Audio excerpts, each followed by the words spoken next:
അതായത് നിങ്ങൾ ടെല്ലവീവിൽ എത്താം. അവിടെ എത്തിയിട്ട് ഒരു ടാക്സി പിടിക്കുക. അവരോട് പറഞ്ഞാൽ മതി ആൽഫ്രഡ് നിക്കോളാസിന്റെ ഫാം ഹൗസ് എന്ന്.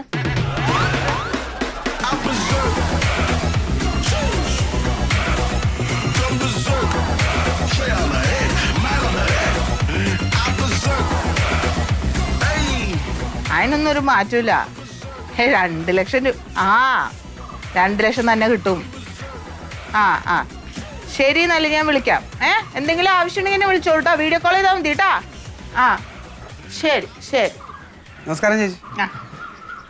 എന്താണ് ഇവിടെ നിന്ന് അഡ്വാൻസ് മേടിച്ച് മുങ്ങിയതാ? അല്ല, അത് പിന്നെ അന്ന് ഞാൻ അഡ്വാൻസ് മേടിച്ചിട്ട് പോണ വഴിക്ക് എന്റെ ഈ നടു ഒന്ന് വിലങ്ങി. പിന്നെ ഹോസ്പിറ്റലിൽ പോയി ഒരാഴ്ചയൊക്കെ കഴിഞ്ഞിട്ടാണ് അത് മാറുക. ഒരാഴ്ച കഴിഞ്ഞിട്ടോ? പിന്നെ നമുക്ക് വേറെ 1-2 വീടിന്റെ പണികൾ വന്നപ്പോ അത് നോക്കാൻ വേണ്ടി പോണേലിടയ്ക്ക് പിന്നെ അത് അങ്ങനെ എന്തായാലേ അഡ്വാൻസ് മേടിക്കുക എന്നിട്ട് പണിയെടുക്കാതിരിക്കുക വലിയ സംഭവമാണ്. അല്ല, അത് വരാം. അത് ഒരു എന്നിട്ട് ഇപ്പൊ എന്താ ഇങ്ങോട്ട് വന്ന്?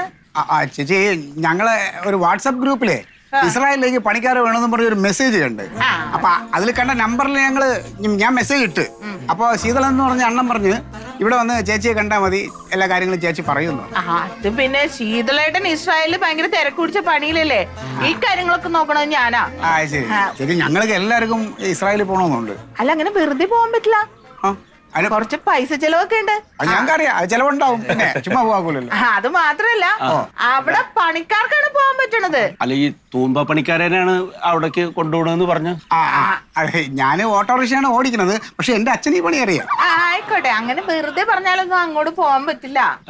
അവിടെ എക്സ്പീരിയൻസ് കാണിക്കണം നമ്മള്. അല്ല, അത് പിന്നെ അറിയാലോ, വേടത്തിന് അറിയാലോ. ഞാനല്ലേ ഈ നാട്ടിലെ എല്ലായിടത്തും ഈ തോട്ടപ്പണിയൊക്കെ എടുക്കണത്. എനിക്കെങ്ങനെ അറിയാം? ഇവിടുന്ന് അഡ്വാൻസ് മേടിച്ച് ഇവിടെ കിളക്കാന്ന് പറഞ്ഞു പോയ ആള് പിന്നെ ഈ ഭാഗത്തേക്ക് വന്നിട്ടില്ല. ഇതിപ്പോ ഇസ്രായേലിൽ എന്താന്നറിയാമോ?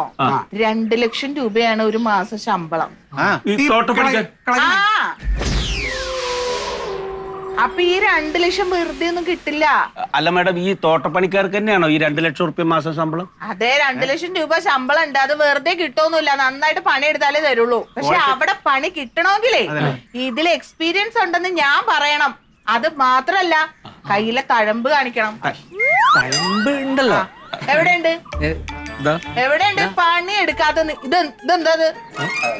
ഞാന് ഓട്ടോറിക്ഷ എന്റെ കയ്യിൽ തഴമ്പ് വരൂല. ഇതിപ്പോ നിങ്ങൾക്കില്ലാതെ നിങ്ങൾ വെറുതെ വീട്ടിൽ കുത്തിയിരിക്കണോണ്ടാ. പാസ്പോർട്ട് അല്ലേ വേണ്ടേ, തഴമ്പെന്തിനാ? അത് ഈ ജോലിക്കുള്ള എക്സ്പീരിയൻസ് പിന്നെ എങ്ങനെയാ കാണിക്കാ? ആരെങ്കിലും എഴുതി തരുമോ? ഇസ്രായേലിലെ പാസ്പോർട്ട് എന്ന് പറഞ്ഞാൽ തഴമ്പാണ്.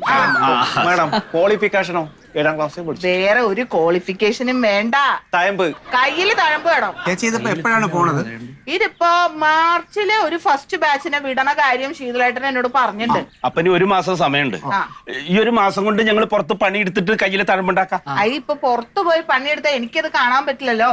ഞാനും കൂടെ ശീതളേട്ടനോട് റെക്കമെൻഡ് ചെയ്യണ്ടേ? അപ്പൊ ഒരു കാര്യം ചെയ്യും, ഈ പറമ്പിൽ തന്നെ കുറച്ച് പണിയുണ്ട്, അതങ്ങോട്ട് ചെയ്തോ. ഇവിടെ ഒട്ടും വൈകണ്ട, അങ്ങോട്ട് തുടങ്ങ. ഇസ്രായേലിൽ പോണ്ടേ? പോണം.